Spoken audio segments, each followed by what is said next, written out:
There is a harbor at the edge of the ancient world. Ships come through it every day. Egyptian merchants, Persian generals, Greek kings, men who have seen everything. Men who are not easily impressed. But this harbor is different because of what stands at its entrance. They say that sailors, hardened men who had crossed storms and survived pirates, would see it for the first time and fall to their knees. Not from fear, from awe. This is the story of the Colossus of Rhodes, one of the 7 wonders of the ancient world. A statue that stood for just 56 years and has never left the human imagination since. To understand why they built it, you first have to understand the world they were surviving in. The year is 305 BC. Alexander the Great is dead, has been for 18 years, and the empire he built, from Greece to the edges of India, is coming apart at the seams. His generals are tearing each other apart. Each one wants to be the next Alexander. Each one is willing to burn the world to get there. This is not a time of peace. This is a time of wolves. And then there is Rhodes, small island. Don't let that fool you. Rhodes is rich. Rhodes is clever.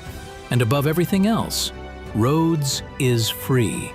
It sits at the crossroads of 3 continents. Every major trade route in the ancient Mediterranean passes through this harbor. The Rhodians had turned geography into power. The best navy in the region, treaties with half the known world, and one rule that every Rhodian child learned before they could walk. We do not take sides. In a world being torn apart by the ambitions of giants, Rhodes had chosen the most dangerous strategy of all: independence. His name was Demetrius, and he came to end that independence forever. Demetrius Poliorcetes. That surname wasn't given to him, it was earned. In Greek, it means one thing: the besieger of cities. He had taken fortresses that men called impregnable. He had broken walls that men said would stand forever. Engineer's mind, general's nerve, and an ego as large as the empire he was trying to claim. 200 warships, 40,000 soldiers, siege engineers, catapult crews, tunnel diggers, and something no one had ever seen before: the Helepolis, the city-taker. 9 stories tall, sheathed in iron, mounted on wheels the size of houses. 6,000 men were needed just to move it. Its bottom floors held the largest catapults ever built. Its upper floors were archer platforms, designed to rain death from above. It wasn't just a weapon, it was a message. Nothing can stop me. Inside the city, people crowded the walls to watch it come. They were outnumbered, outgunned, staring at a machine built for one purpose: to destroy walls exactly like theirs. The question was no longer, can we win? The question was, how long can we hold? The siege lasted 1 year, 365 days of fire, blood, hunger, and fear. Demetrius attacked from the sea. The Rhodians sank his ships. He attacked from the land. The Rhodians flooded his tunnels. He sent the Helepolis forward. The Rhodians built a new inner wall. overnight, wherever it threatened to break through. This city didn't just defend, it transformed. Women melted their own jewelry to fund the war. Merchants emptied their warehouses for the soldiers. The city council offered freedom to any slave who took up arms. Every person, every resource, every last talent this city had poured into survival. And there were moments of doubt. Of course there were. Voices in that chamber said, "Negotiate, give him something, live." But the majority held, because they understood something that Demetrius, for all his genius, did not. A city is not just walls and streets. A city is an idea, and you cannot besiege an idea. Help came from Egypt, from Ptolemy, who feared Demetrius growing too powerful. The supplies kept Rhodes breathing, but the real lifeline was something no ship could carry: the refusal to quit. And then, in one single night, the tide turned. A raid under cover of darkness. Rhodian soldiers finding the weak points the engineers had left unguarded, and they set it ablaze. The greatest war machine the world had ever built, burning. He stared at that fire for a long time. In 304 BC, Demetrius accepted a peace treaty on Rhodes' terms. He had broken cities that generals twice his age had failed to crack. He had humbled kings, but Rhodes had broken him. When the last of Demetrius's ships disappeared over the horizon, Rhodes was left with something they hadn't expected: silence. And a shoreline covered in abandoned war machines, siege towers, catapults, mountains of bronze and iron left behind in defeat, melted down and sold. It was worth, by ancient estimates, 300 talents of silver, an almost unimaginable sum. And then Rhodes faced the question that every civilization eventually faces after it has survived the worst. Now what? They could rebuild, pay off debts, fortify the walls, play it safe. Or they could do something the world would never forget. They chose to remember. Not the war, not the fear, not the siege. They chose to remember who had protected them. Helios, the god of the sun, patron of Rhodes, the deity whose warmth touched this island every morning, whose light guided their ships home through every storm. They would build him a statue, not a small temple piece, not a modest offering, something the entire world would come to see. His name was Chares of Lindos. He had been given an impossible task. He wasn't a soldier, he wasn't a politician. He was an artist, a student of Lysippos, the great sculptor who had carved Alexander the Great himself. He understood the human form better than almost anyone alive. But what they were asking him to build had never been done. 33 meters tall. To put that in perspective, the Statue of Liberty stands 93 meters from ground to torch. But nearly half of that is the base, the pedestal, borrowed height. The Colossus stood directly on the ground, at the water's edge, no pedestal, no platform. When you looked up at it, it was all statue. Construction began around 294 BC. And bronze does not lie. You cannot rush it. Chares cast the statue in sections, from the feet upward. Each completed section was buried in earth to hold it stable while the next was built on top. The ground itself became the scaffolding. 12 years. 12 years of daily labor. Bronze plates, hammered thin, fitted together like the armor of a god. Iron columns packed inside to carry the weight, stone filling the hollow spaces. Not just a statue, a feat of engineering that should not have been possible. Around 280 BC, 12 years after the first stone was turned, Chares placed the final piece.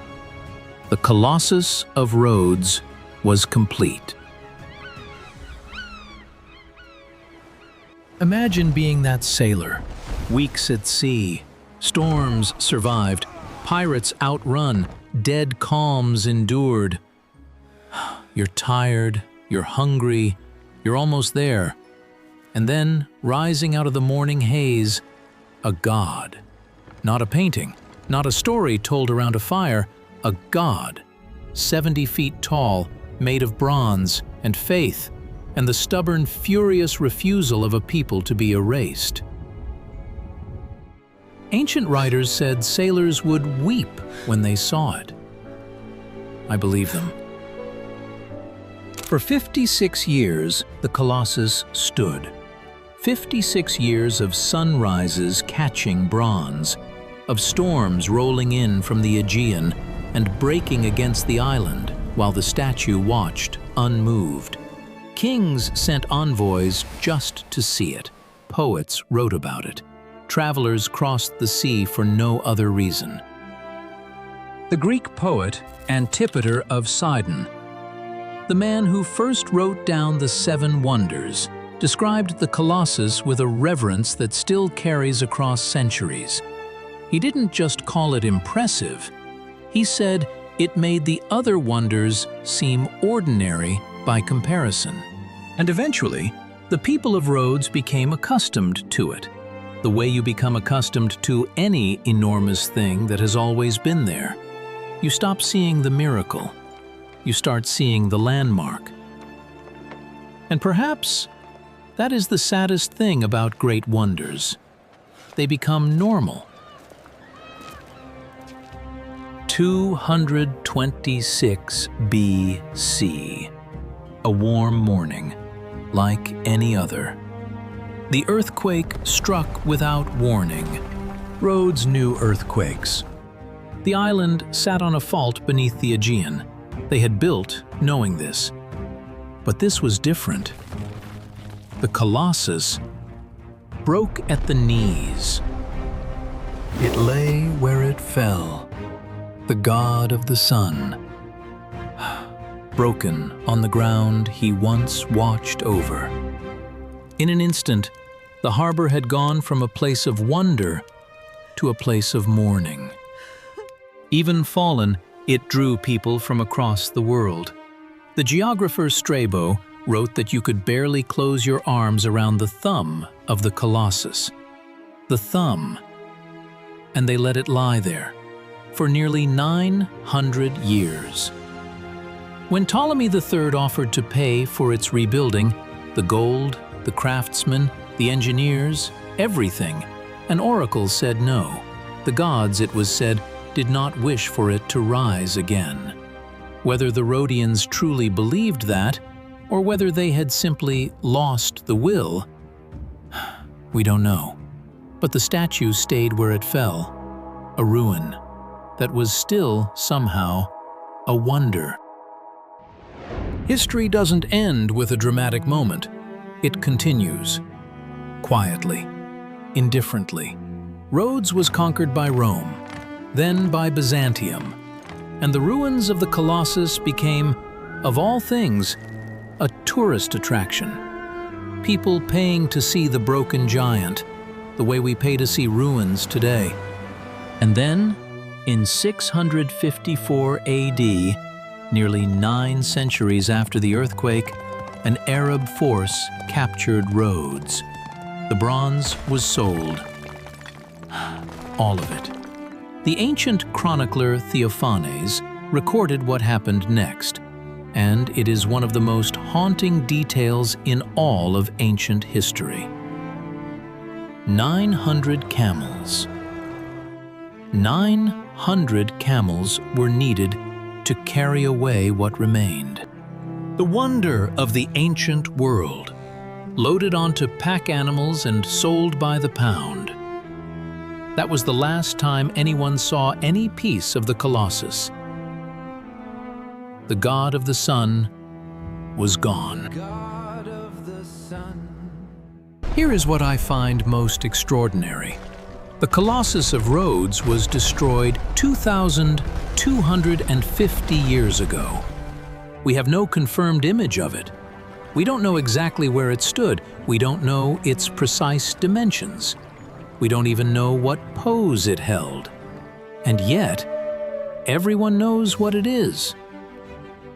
When Frederick Auguste Bartholdi was designing the Statue of Liberty in the 1870s, he wrote about being inspired by the Colossus of Rhodes, a towering figure, a harbor entrance, a raised crown like the rays of the sun. The Colossus was gone, but its shape had crossed 2,000 years and an ocean. Rhodes Harbor, New York Harbor.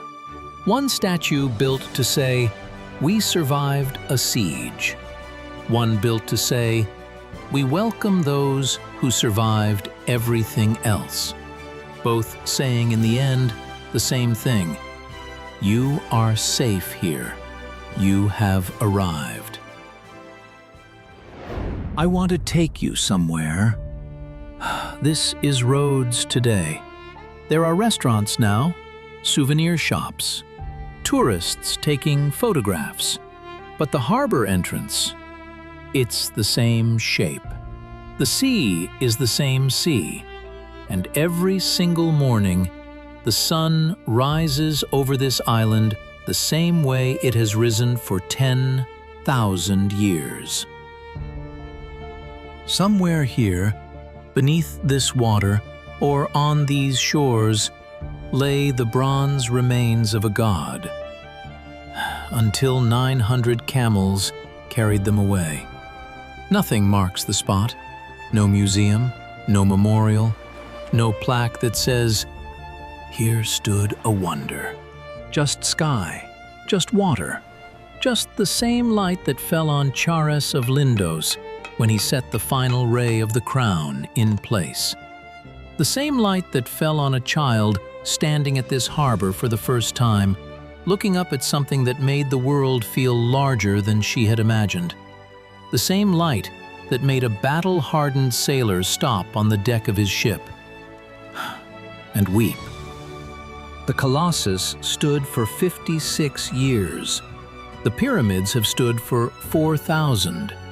By that measure, the Colossus was barely a breath, a single moment in the long story of civilization.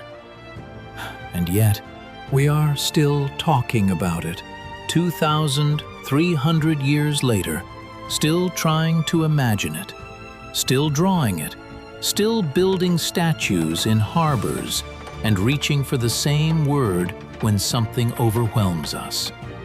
Because what the Colossus stood for has never gone out of fashion: the refusal to disappear. A people surrounded on all sides, outgunned, outnumbered, watching the most fearsome war machine in history roll toward their walls. And they held.